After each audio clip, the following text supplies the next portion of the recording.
of sea ice in the Arctic has now fallen to a record low. And while the issue is still polarizing here in Washington, President Obama has tried to make fighting climate change a priority in his second term. On Thursday, he signed an executive order that directs the federal government to cut greenhouse gas emissions by 40% from 2008 levels and to make that cut over the next decade. And California's Governor Jerry Brown is now having to propose a $1.1 billion emergency funding package to deal with that state's severe drought. And it has blighted that state for 4 years. On Friday, I was joined by Governor Brown, and I started by asking him if drought conditions in California are now the new normal. It's turning out that way. What we're really doing here is accelerating funding that I asked for in January. We're moving it faster, adding some new programs, trying to push the envelope, as it were, because any kind of building or technology, whether it be for efficiency or storage, it does take time. And we are running out of time because it is not raining. California has to take decisive action, and it has. We have the first water action plan in the state's history. We have a $7 billion water bond that we're drawing funds from. And very importantly, for the first time, the state of California has the authority to start regulating the water that's under the ground on private property. Very far-reaching, and the implementation of that will go a long way to helping us. Do you think before you leave as governor, you're going to end up having a rationing water?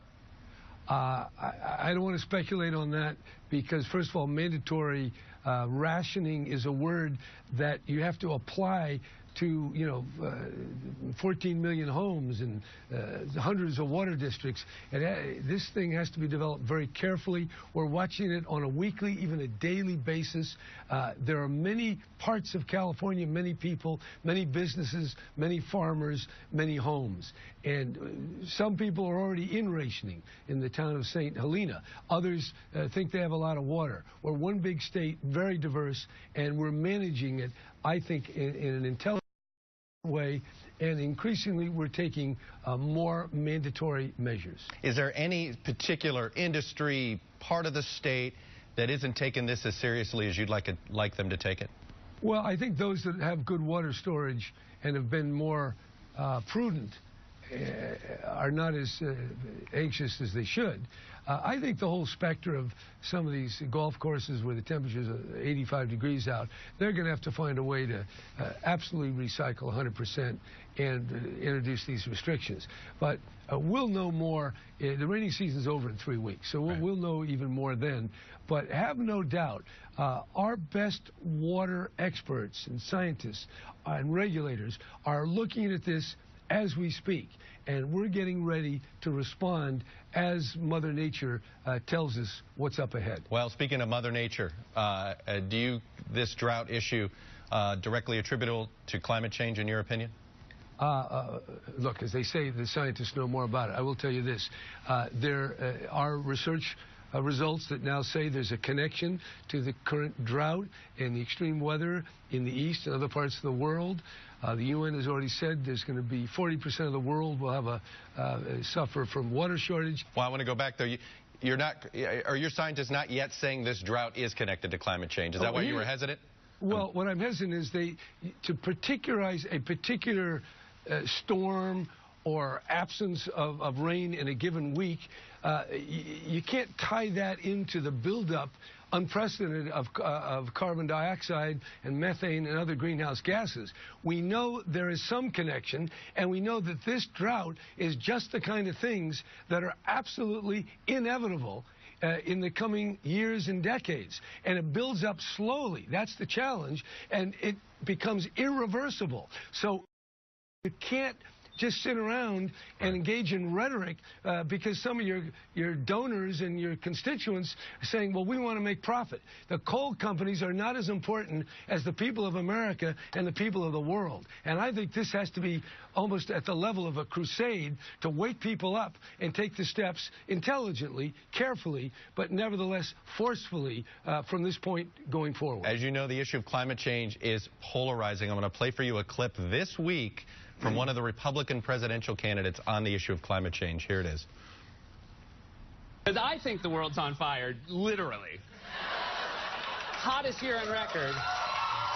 But you're not there, right? I just came back from New Hampshire where there's snow and ice everywhere. And my view actually is simple. Debates on this should follow science and should follow data. And many of the alarmists on global warming, they got a problem because the science doesn't back them up. That was Republican Senator Ted Cruz, a likely presidential candidate, saying what he said on climate change. What do you say, because you've dealt with some Republican skeptics in California on this? I'll say what he said is absolutely false. Over 90% of the scientists who deal with climate are absolutely convinced that the human activity, the industrial activity, the generation of CO2, methane, oxides of nitrogen, all the rest of those greenhouse gases are building up in the atmosphere. They're heat trapping, and they're causing not just warm drought in California, but severe storms and cold in the East Coast. Right. So it's climate disruption of many different kinds. And that man betokens such a level of ignorance and a direct falsification of the existing scientific data. It's shocking, and I think that man has rendered himself absolutely unfit to be running for office. Well, speaking of climate change, some environmentalists are not happy with you because of fracking, that you've allowed fracking to go on in California. I know you have a study coming out later in the summer where you may make a final decision on that. But considering how much water, by the way, is used for fracking, isn't that alone, your water crisis in California, isn't that alone enough reason to prohibit fracking or temporarily stop it? No, not at all. First of all, fracking in California has been going on for more than 50 years. It uses a fraction of the water of fracking on the East Coast for gas, particularly. This is vertical fracking for the most part. It is different. California imports 70% of our petroleum products. Our cars drive over 330 billion miles, mostly on petroleum. If we reduce our oil drilling in California by a few percent, which a ban on fracking would do, we'll import more oil by train or by boat. That doesn't make a lot of sense. What we need to do is to move to electric cars, more efficient buildings, and more renewable energy. And in that respect, California is leading the country, and some would say even the world, and we're going to continue moving down that path. I know what you've said about a presidential race for yourself, but let me ask the 2016 question this way. What are the 3 issues these presidential candidates should be talking about and probably will be dealing with in their first year in office in 2017? Well, I think they have to, you got to get a budget that lives within its means, and you can't spend 21 or 22% of the gross domestic product and only collect 18%. So you're going to have to find some ways of getting some revenue, particularly on our roads and highways and transportation, trains and bridges. Pretty fundamental. Secondly, I think climate change is very important. And thirdly, we have to invest in science, in technology, in our universities, and that's building for the future and not stealing from it. So I'd like to see a positive agenda and not the mythology that somehow the government can retract to where it was in 1929 under Calvin Coolidge, or before under Hoover. If you were 10 years younger, would you be running this year? Yes, I would. You would be running for president?